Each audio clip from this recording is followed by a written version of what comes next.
بسم اللہ الرحمن الرحیم۔ السلام علیکم ورحمۃ اللہ وبرکاتہ۔ ناظرین اکرام، پھر سے حاضر ہیں ایک نئی کہانی کے ساتھ، اور آج کی کہانی کا عنوان ہے طالوت کی بادشاہی۔ بنی اسرائیل کا نظام یوں چلتا تھا کہ ہمیشہ ان لوگوں میں ایک بادشاہ ہوتا جو ملکی نظام چلاتا، اور ایک نبی ہوا کرتا تھا جو نظام شریعت اور دینی امور کی ہدایت اور رہنمائی کیا کرتا۔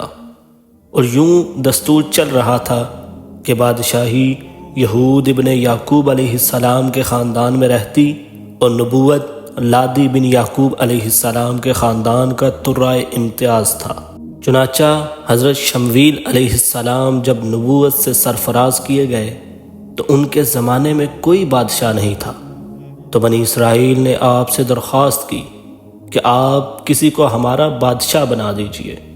تو آپ نے حکم خداوندی کے مطابق طالوت کو بادشاہ بنا دیا، جو بنی اسرائیل میں سب سے زیادہ طاقتور اور سب سے بڑا عالم تھا، لیکن بہت ہی غریب اور مفلس تھا۔ چمڑا پکا کر یا بکریوں کی چرواہی کر کر زندگی بسر کرتا تھا۔ اس پر بنی اسرائیل کو اعتراض ہوا کہ طالوت شاہی خاندان سے نہیں ہے، لہٰذا یہ کیوں اور کیسے ہمارا بادشاہ ہو سکتا ہے؟ اس سے زیادہ تو بادشاہت کے حقدار ہم لوگ ہیں، کیونکہ ہم لوگ شاہی خاندان سے ہیں۔ پھر طالوت کے پاس کچھ زیادہ مال بھی نہیں ہے۔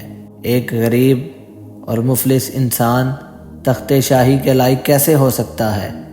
بنی اسرائیل کے ان اعتراض کا جواب دیتے ہوئے حضرت شمویل علیہ السلام نے یہ تقریر فرمائی۔ ترجمہ فرمایا، اسے اللہ نے تم پر چن لیا اور اسے علم اور جسم میں کشادگی زیادہ دی، اور اللہ اپنا ملک جسے چاہے دے، اور اللہ وسعت والا علم والا ہے۔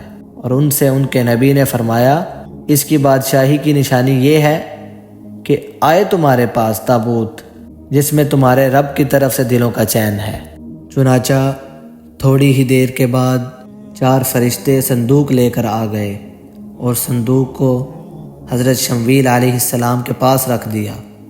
یہ دیکھ کر تمام بنی اسرائیل نے طالوت کی بادشاہی کو تسلیم کر لیا، اور آپ نے بادشاہ بن کر نہ صرف انتظام ملکی سنبھالا بلکہ بنی اسرائیل کی فوج بھرتی کر کے قوم عمالقہ کے کفار سے جہاد بھی کیا۔ اللہ تبارک و تعالیٰ نے اس واقعہ کا ذکر قرآن مجید میں فرمایا۔ چنانچہ اللہ پاک ارشاد فرماتا ہے، اور ان سے ان کے نبی نے فرمایا کہ بے شک اللہ نے طالوت کو تمہارا بادشاہ بنا کر بھیجا ہے۔ بولے، اسے ہم پر بادشاہی کیوں کر ہوگی، اور ہم اس سے زیادہ سلطنت کے مستحق ہیں، اور اسے مال میں بھی وسعت نہیں دی گئی۔ فرمایا، اسے اللہ نے تم پر چن لیا، اور اسے علم اور جسم میں کشادگی زیادہ دی، اور اللہ اپنا ملک جسے چاہے دے، اور اللہ وسعت والا علم والا ہے۔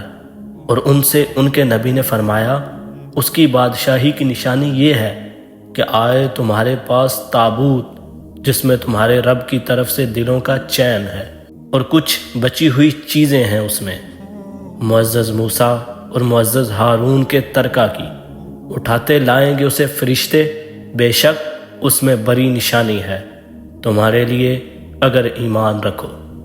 درس ہدایت۔ اس واقعہ سے جہاں بہت سے مسائل پر روشنی پڑتی ہے، ایک بہت ہی واضح درس یہ بھی ملتا ہے کہ اللہ تعالیٰ کے فضل اور اس کی نوازش کی کوئی حد نہیں ہے۔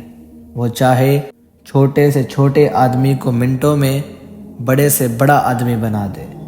دیکھ لیں، حضرت طالوت ایک بہت ہی کم درجے کے آدمی تھے، اور اتنے مفلس تھے کہ یا تو دبگر تھے جو چمڑے کو دباغت دے کر اپنی روزی حاصل کیا کرتے تھے، یا بکریاں چرا کر اس کی اجرت سے گزر بسر کرتے تھے، مگر لمحہ بھر میں اللہ تعالیٰ نے انہیں صاحب تخت و تاج بنا کر بادشاہ بنا دیا۔